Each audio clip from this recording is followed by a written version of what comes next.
Hello. Last month I made a little weird video about multiple takes for auditions. It's just kind of like a lark, a fun, exciting adventure. Underneath the video though, someone left a comment that was can you make a video about how I start voice acting? And I was like, I don't know if I can.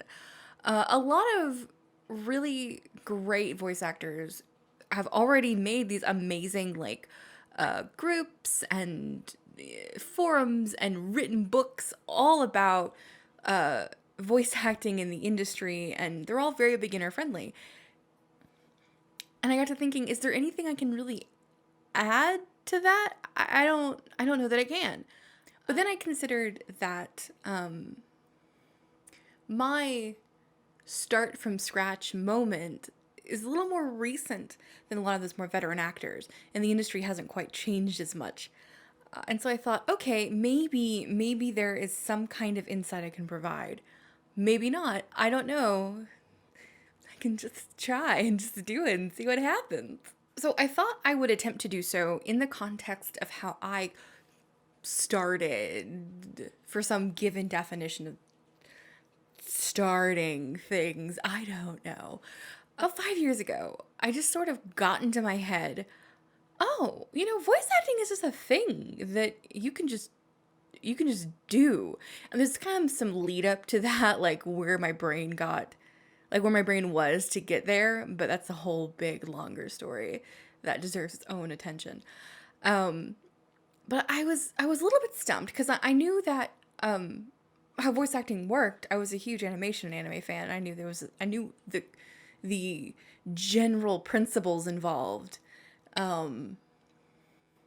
via just interviews and that kind of stuff. And I got to thinking, like, okay, how would I do that though? How would I find a way to sort of wend my way into that kind of situation?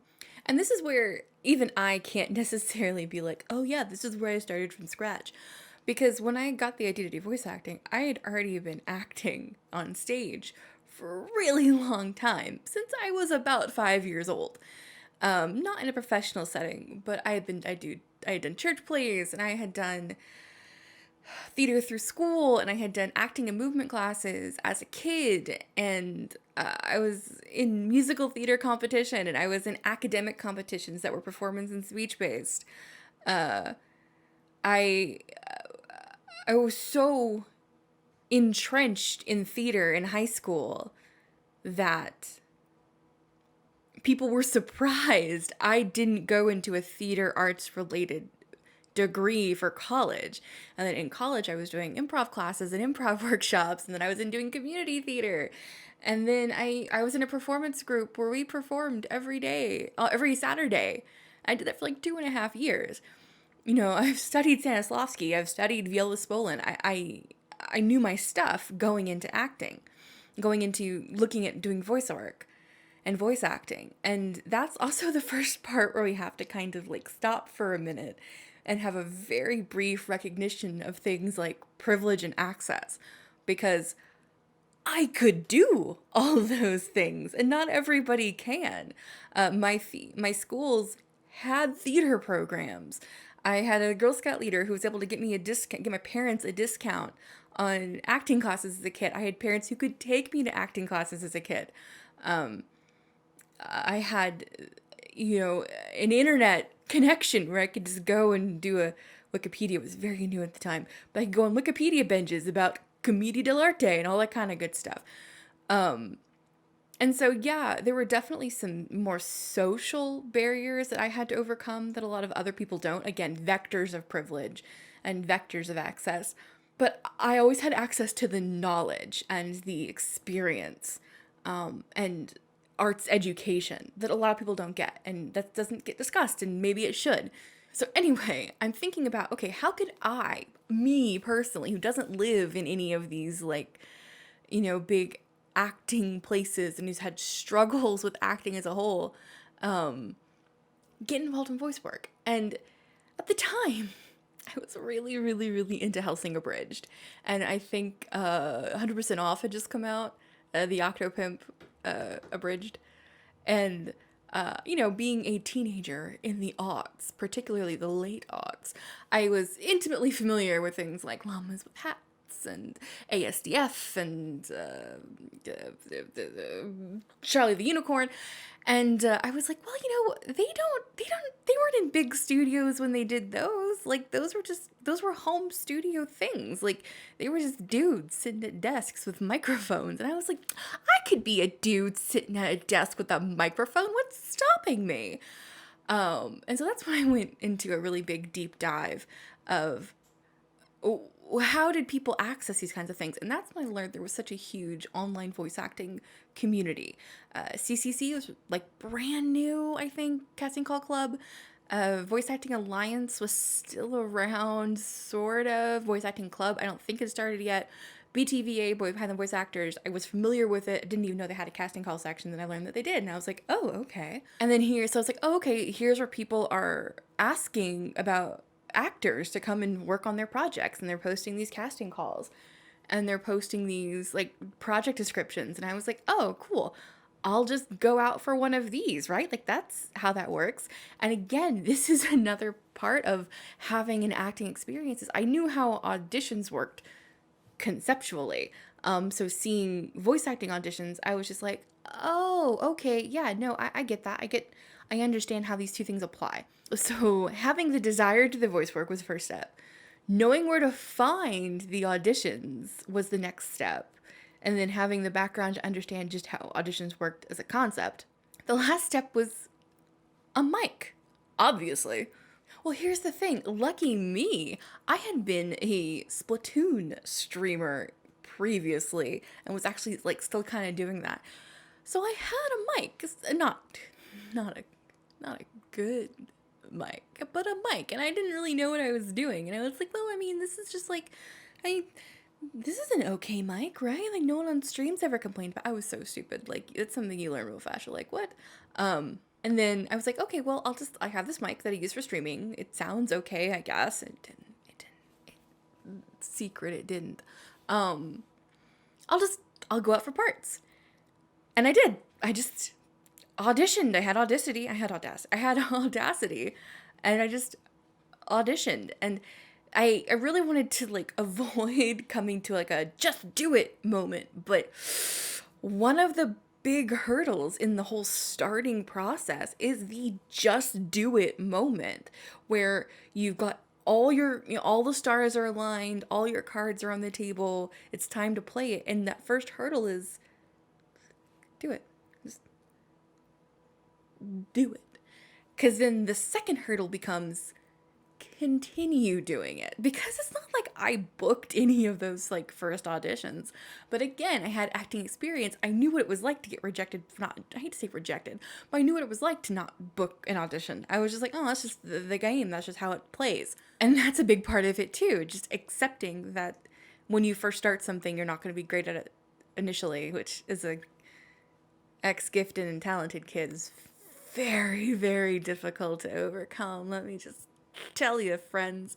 But yeah, it's that moment of just moving on and being like, well, I still want to do this. Let me just see what I can do. First big like moment of like, oh, this is actually a pretty big project. It was this big, huge fandom project that it doesn't exist anymore, I don't think. And if it did, it's whatever. And that was the moment where I met other actors. Some who had been doing this whole online voice acting thing for a little bit longer than I had, actually had better equipment. And that's when I was like, oh, I want to sound like them. But that's when I just decided to pull the trigger and just buy the better equipment. Through a combination of like Chris's money, and I was already married at that point, so we'd income, all the kind of good stuff. It was kind of his Chris's present to me that I bought myself. Because that's how that works sometimes. But that is our second kind of like stop, where we have to stop a moment and go, again, vectors of privilege and access. I had the money to spend on the equipment. I had the time and energy to spend on the hobby. And I had the space to set up to record in. I didn't have any of those things until I was in my mid-20s, when I had a stable job that didn't kill me, and we had double income, and we were in a little nice little 2-bedroom apartment. At any other point in my life previous to that, I would not have had one of those essential things to be able to pursue it, even at a hobby level. I wouldn't have had money for equipment, or I wouldn't have had space to record in, or I wouldn't have had the time and energy to engage with it. And that's another really huge factor that I think it's overlooked when we talk about starting voiceover and voice acting. Is like, I think we collectively, as like in industry, especially like the online realm, and like the like not low tier professional, but like early career professional community, is like, we want to be really gung-ho and be like, no, you can do this, you just gotta believe in yourself, you can do it, man, I believe in you. And we forget, I think, sometimes that for some people, like, they can't, they don't have one of those essential things of the time, money, space. And I wish there was a better way to have that conversation and enjoy the nuance and actually be able to provide solutions for people who are struggling with something in that triangle. After that first fandom project, the next kind of big project that would end up being a sort of career boost that would push me into like this first phase of actually getting paid for my work would be another big fandom project. But it's not so much the project itself, the people I met while engaging in this project. Some of them are like still like my really good friends, and you know who you are. Kisses. But a lot of them would either knew other people or worked with other groups and were able to kind of extend opportunities to me that I wouldn't have had otherwise, because I wouldn't have known them and I wouldn't have been able to get access to them. Then with each new opportunity that gets extended, more and more built on top of that. And then I took classes, and then I met these people and those people. And a lot of my growth is very people-oriented and being in the right place at the right time with the right people there. At the same time, though, I was expanding my knowledge base, I was expanding my skill base, and making those opportunities for myself, like taking those classes, saving up the money to take those classes, reaching out when the hand was extended, putting in the work, giving in the auditions. So when those opportunities arose, I was prepared to take advantage of them. It's a twofold process of the opportunity being extended to you, and then you being able to be like, yes, I will take that hand, thank you very much. And then every single day from there on is just a sort of collective of all the other experiences you've already had. Like every day goes in the vault of, okay, what did I learn this day? What did I learn from this session? What did I learn from this audition? What did I learn from this class? And then being able to take that information and put it into the next day, put it into the next audition, put it into the next class, put it into the next session, and going on like that forever. There's not an end. It's just you start and then you keep going. So is this an answer to the question, how do I start voice acting from scratch? I don't know. I don't know that there is one singular answer that applies to everybody equally. And I think sometimes that question gets asked with this connotation that there's some kind of like secret sauce.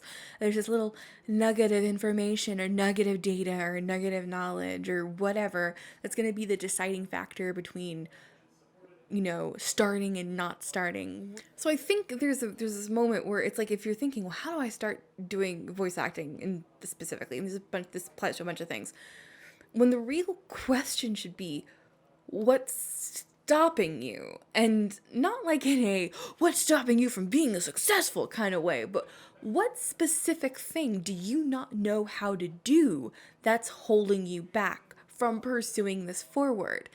And when you answer that specific question, that's much easier to answer than just, how do I start? I, as a person, can tell you what kind of mic you should buy. I can recommend you acting classes. I can give you texts on acting. I can give you audition advice. Like, those are very... I can tell you where to find auditions. Those are very specific questions that can be answered. So I think if you're at that phase where you're like, I really want to be a voice actor, but I don't know how to start, break that down into more specific questions, and see if you can find answers to those before trying to overwhelm yourself with this idea that it's some big mystery that only a select few know. I think it's important to remember that everyone in this industry, in this community, like, had that moment early on of like, I don't know what I'm doing. And the difference between where they were then and where they are now is being able to push past that I don't know to be like, ah, yes, now I do. So that was sort of my like weird, rambly answer to that question because I really didn't know how to answer it in a way that made sense and would be applicable to everyone who might be curious. I hope it still helped somehow.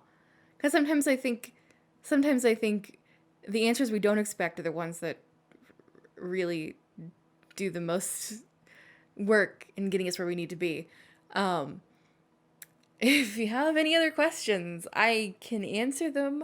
Maybe. I don't know things. That's a really bold assumption that I know things, because I don't.